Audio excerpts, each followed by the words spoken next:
ಈ ರೀತಿ ಕೊತ್ತಂಬರಿ ಸೊಪ್ಪನ್ನು ತೊಗೊಂಡು ಬಂದಾಗ ಇದನ್ನು ನಾವು ಫ್ರಿಜ್ಜಲ್ಲಿ ಅಥವಾ ಔಟ್ಸೈಡ್ ಸ್ಟೋರ್ ಮಾಡಿದಾಗ ಒನ್ ಡೇ ಆದರೂ ಫ್ರೆಶ್ ಇರುತ್ತೆ. ನಂತರ ಇದು ಬೇಗನೆ ಬಾಡೋಗ್ತಾ ಇರುತ್ತೆ.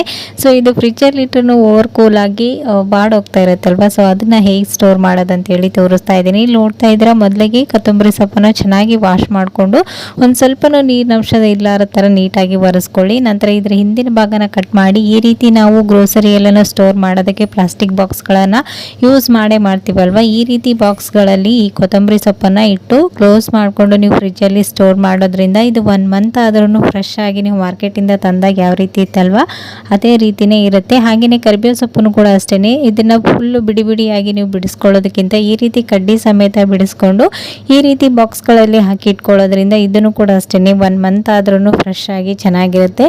ಸೊ ಬ್ಲ್ಯಾಕ್ ಕೂಡ ಆಗೋದಿಲ್ಲ, ಇದರ ಫ್ರೆಶ್ನೆಸ್ ಕೂಡ ಅಷ್ಟೇ ತುಂಬಾ ಚೆನ್ನಾಗಿರುತ್ತೆ.